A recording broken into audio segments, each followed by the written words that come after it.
আসসালামাইকুম। এখন আমি আপনাদেরকে জানিয়ে দেব যে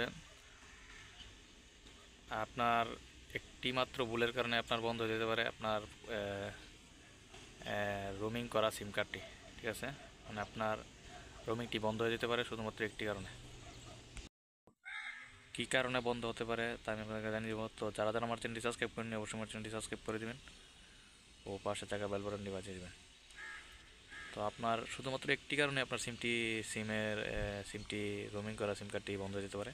তো সেই কারণটি হলো যে আপনার যে মেইন ব্যালেন্স আছে ওই ব্যালেন্সের মেয়াদ যদি চলে যায়, মানে মেয়াদ যদি পার হয়ে যায়, তাহলে আপনার রোমিং করা সিম কার্ডটি অটোমেটিক বন্ধ হয়ে যাবে, মানে রোমিং অটোমেটিক বন্ধ হয়ে যাবে। তো এক্ষেত্রে আপনার করণীয় হলো যে আপনি মেয়াদ থাকার আগে আগে আপনি সিমের মধ্যে রিচার্জ করে নেবেন, বাংলাদেশি টাকা রিচার্জ করে নেবেন। তাহলে আপনার যে মেয়াদরা আছে ওই মেয়াদরা বাড়লে আপনার কোনো সমস্যা হবে না। আর যদি মেয়াদ চলে যায় তাহলে আপনার রোমিং বন্ধ হয়ে যাবে। ঠিক আছে, তো আমি আপনাদের একটা স্ক্রিন দেখিয়ে দিচ্ছি যে আপনার যে মেইন ব্যালেন্স আছে ওই মেইন ব্যালেন্স আপনি সব সময় রিচার্জ করে মেইন ব্যালেন্সের ভ্যালিডিটি বাড়িয়ে রাখবেন সব সময়।